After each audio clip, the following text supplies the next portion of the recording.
VAC mania recently swept across the Counter-Strike scene. After years of seeming inactivity, suddenly Valve's cooking paid off, and every cheater was suddenly being detected and banned, even those using quite elaborate and mysterious methods for cheating. News sites were full of articles documenting this, Reddit full of anecdotal experiences of players getting banned mid-match. Something was finally happening. Thing is, the VAC wave hasn't appeared. I held off making this video until the data could be collected and the true size of this ban wave quantified, but it just hasn't happened. So what's going on? A lot of it, I think, boils down to public perception. For a long time, CS2's anti-cheat has had a bad reputation. Videos of obvious cheaters will be viewed disproportionately more on social media than all the videos of games where there aren't cheaters, and this could blow the problem out of proportion. As for YouTubers, it's very tempting to make clickbait videos complaining that Valve doesn't care about cheaters and isn't trying to stop them, because that sort of content is super easy to make, doesn't require proof of any sort, and is rewarded with lots of views. And at some point it becomes self-perpetuating, where everybody begins parroting the exact same stuff because it's low effort to do and rewarding to do so, even though it's all actually just based on one or two people making a few claims up in the first place. And I think at least part of what's happening right now is this, but in the opposite direction, where a few people have claimed that Valve is banning all the cheaters and everybody else is jumping on the bandwagon to report the same thing, as shown by all the news sites who are currently reporting on this, who are doing nothing but to regurgitate exactly what GameFollower has already said. I've remained silent because I don't think there's much I can add to the topic. I don't want to aid in wild goose chases, and I don't have any magical secretive knowledge about the anti-cheat that can't be garnered by anybody proficient in Google's search. And Valve, they remain silent about anti-cheat because silence is the best defense. If nobody knows how their cheat detection works, it makes it harder for them to create cheats to bypass those measures. In recent years, their efforts have become more shrouded in mystery. I remember when they proudly announced Overwatch and how they were using AI to train anti-cheat systems, and I don't think they were quite expecting the cheating community to try quite so hard to ruin it. So now I think they remain more silent on the matter in order to counter the increasing complexity and proficiency of the cheats that are being made, which rightly or wrongly people take as meaning it isn't doing anything. And this is a problem. You'd think anti-cheat is a software thing, but there's an element of reputation to it as well, and if Valve is silent on the matter, then other people are going to rush in to fill the void, either for clickbait content stating that Valve doesn't care, or as a scapegoat when people post on Reddit to complain that cheaters are ruining the game and preventing them from reaching global elite. For an anti-cheat's reputation, silence is dangerous, and this reported VAC wave is the first time in a while I've actually seen it filled with something positive about the game. What do people want to hear from Valve? They want definitive evidence that stuff is being done and that anti-cheat measures are working. They want deliciously large and expensive accounts posted on VAC porn to wipe the smile off the faces of confident cheaters with too much money. They want Valve to declare that all cheats have been detected and that all cheaters have been banned. Sadly, if this did happen, any news would be short-lived and would only dishearten the community further come the next generation of cheats. So we're never going to get our happy ever after. But what's happened recently is the next best thing. The war between cheaters and anti-cheat measures is a continual cat and mouse where the winner is decided on a per-day basis, with some cheats detected, others remaining undetected or detected but not banned in order to lure yet more potential cheaters into a false sense of security before the next ban wave. Part of Valve's strategy is to fill cheaters with fear that their accounts may be next to get banned, and occasional large and visible and staggered banned waves will do exactly that. So before we get all excited, what is the evidence of a VAC wave actually based on? No information that's publicly available to us. GameFollower doesn't disclose sources, but claims that almost all known cheats from various forums and Telegram accounts have now been flagged, and that includes DMA cheats. Now, people have long criticised Valve for not using kernel-level cheat detection, which is deemed to be a very deep level of cheating within a system. And without having the same level of access to a PC's innards as cheats might have, it's seen as a disadvantage for Valve's anti-cheat. How can it hope to detect cheats with admin status, when the anti-cheat itself doesn't have admin access? There are reasons for not using kernel-level anti-cheat. It's intrusive, it runs even when CS2 isn't active, it creates a vulnerable backdoor for other malicious software to hijack and to damage your PC with, and also because even kernel-level anti-cheat isn't a silver bullet. I think some games flaunt their kernel-level anti-cheat as a cheap way to prove that they're taking their anti-cheat efforts seriously, but it doesn't necessarily reflect the quality of that anti-cheat, and it only makes matters worse when cheaters find a way to bypass it. And they have, because there's an even more elaborate form of cheat, and it's a bit of hardware that plugs into your PC that's almost impossible for any form of software anti-cheat to detect. Let's picture the perfect cheating setup. You have a humanoid robot that's sat at your PC controlling your mouse and keyboard.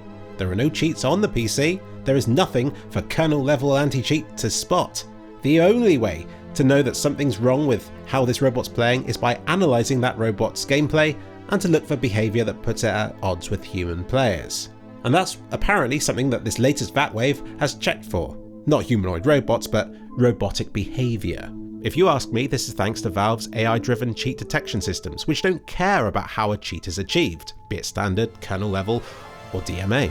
Valve's anti-cheat system merely detects telltale signs from the gameplay that something is off, which manifests itself as a form of movement or aim that is considered unnatural, unusual, or different from that of an innocent player.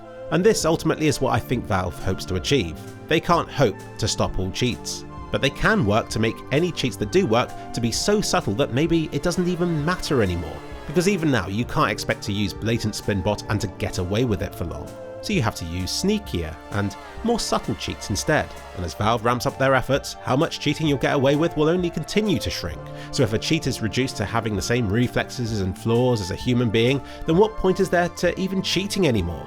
Sure, cheating lets you stand a better chance against more experienced players, but it lessens the number of reasons that people would have for using cheats in the first place. You can't use it to make players rage, you can't use it for an easy win. At some point, cheating and getting away with it becomes more hassle than it's worth. This is one of the benefits to Valve's digital skin economies. It makes people value their Steam account enough to maybe not want to risk it all by cheating, especially when the benefits to using them are so minimal. Here's a graph I pulled out of my arse. These here are obvious cheaters, these here are innocent, and this area in the middle is for people who are suspicious but might not be cheating.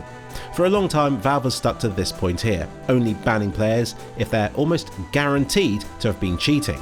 I think this is the fairest way of dishing out bans. You don't want false positives, and it means a VAC ban is guaranteed proof that someone was cheating. However, this approach has been disastrous for the game's reputation, when other games with their overzealous anti-cheat systems may be more inclined to go for this cutoff instead, where any potential cheaters are banned and any false positives along the way are just collateral damage that's worth taking. To all these innocent people over here, it doesn't really matter where the cutoff is. They might be happy to see everyone in this area getting banned, because it inspires confidence that cheaters will be spotted. I mean, it's fine until you're part of that group that is unfairly banned. So I see this cooldown stuff that Valve is experimenting with as being an extension of their anti-cheat methods, because a cooldown isn't quite as painful as a permanent VAC ban is, but they're keeping a VAC ban for these certain cases where cheating was guaranteed. How can Valve ensure that innocent people aren't being caught up in these ambiguous AI-driven cheat detection systems? I recall they used to feed pro player gameplay into Overwatch occasionally, and those people wouldn't be falsely banned. So it turns out there's a difference between being good at the game and being good at cheating at the game. I would imagine it would require several layers of checks to ensure false positives are completely ruled out, but such systems are shrouded in mystery. Recently on Reddit, there's been somebody repeatedly complaining that somebody from his lobby has been flagged for cheating and it's given him and his friends a cooldown. First it was for just 1 day, and then for 7. He's been actively posting on Reddit ever since, providing as much evidence as he can in the form of match demos and player accounts and so on. Now I get it. It's easy to say that somebody was cheating and they deserved it. Even a Valve employee responded on the post, saying that they reviewed the match and the cooldown was accurately handed out, which gives everybody else commenting further justification just to say that somebody was cheating and to be able to move on from the topic.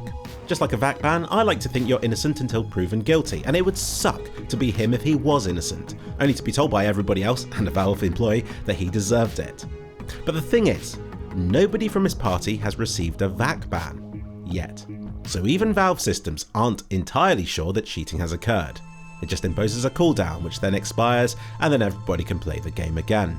That's not very VAC-like, is it?